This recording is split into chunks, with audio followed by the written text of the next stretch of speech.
Article 13 क्या है?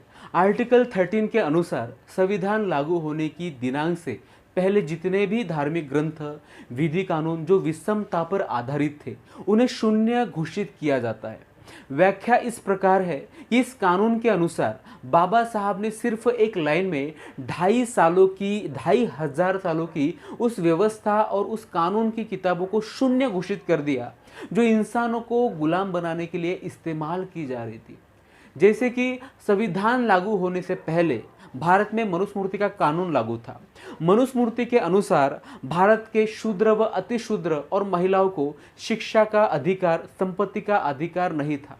इसके अलावा मनुस्मृति के कानून के अनुसार शूद्र वर्णों को सिर्फ ब्राह्मणों की निस्वार्थ भाव से सेवा करने के लिए ही इस्तेमाल किया जाता था और अतिशूद्र लोगों को पानी पीने तक का अधिकार नहीं था। यह विषमतावादी कानून इतनी कठोरता से लागू था जिसे पढ़कर बाबा साहब का हृदय कांप उठा था। बाबा साहब ने इस मनुस्मृति के कानून का अध्ययन किया तो पाया कि भारत की महिलाएं दोहरी गुलाम हैं।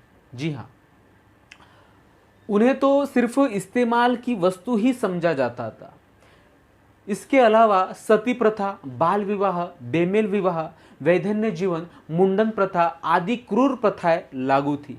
यह प्रथा इसलिए लागू की गई ताकि ब्राह्मणों द्वारा निर्मित जाति व्यवस्था मजबूत बनी रहे और शूद्र व अतिशूद्र लोगों की गुलामी मजबूत बनी रहे। 19वीं सदी में Jyotirao Phule, Savitribai Phule, William betting, Lord Macaulay आदि विद्वानों ने अपने अपने स्तर पर बहुत कोशिश की इस व्यवस्था को खत्म करने की, लेकिन राष्ट्रीय स्तर पर डॉक्टर बाबा साहब आम्बेडकर ने अपनी विद्वत्ता के दम पर 25 दिसंबर 1927 को इस मनुस्मृति नामक विषमतावादी जहरीले ग्रंथ को आग लगा दी और अछूत लोगों को महाड़ में पानी पीने का अधिकार दिलवाया।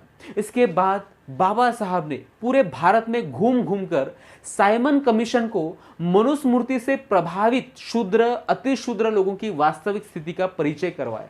1931-32 में बाबा साहब ने इस 90% लोगों को वोट का अधिकार दिलवाया।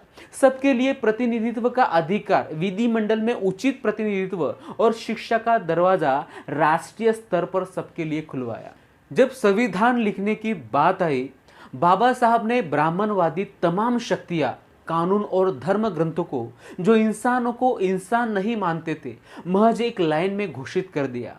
इसी संविधान में बाबा साहब ने SC, ST, OBC और इनसे धर्म परिवर्तित माइनॉरिटी के लिए 69 आर्टिकल लिखकर इन्हें अलग अलग क्षेत्र में कुछ विशेषाधिकार दिए।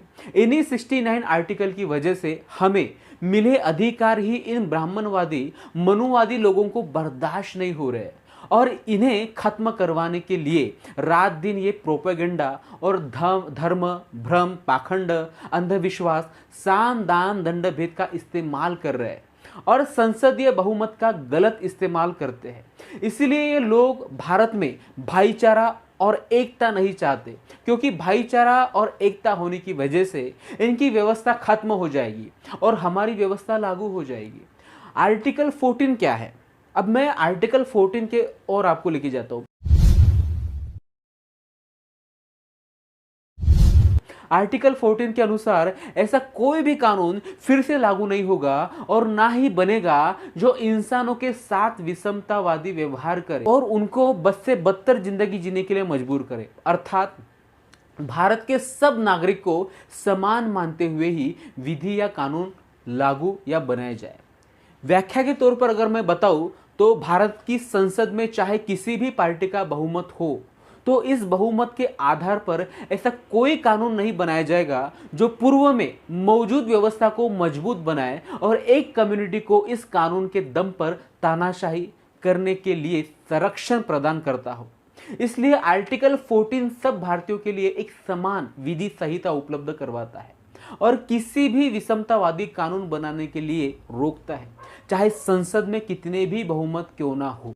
मेरे देश के भाइयों, इस ज्ञान से भरे वीडियो को कम से कम 2 बार देखकर अपने परिवार, रिश्तेदार, सगे संबंधी को जरूर भेजें और ज़्यादा से ज़्यादा वायरल करें।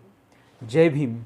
अगर अभी तक आपने मेरे चैनल को सब्सक्राइब नहीं किया है तो कर लीजिए, लाइक वाली बटन को दबाना ना भूलिएगा। इससे मुझे पता चलता है कि आपको कैसे वीडियो चाहिए। वीडियो देखने के लिए दोबारा बहुत बहुत धन्यवाद।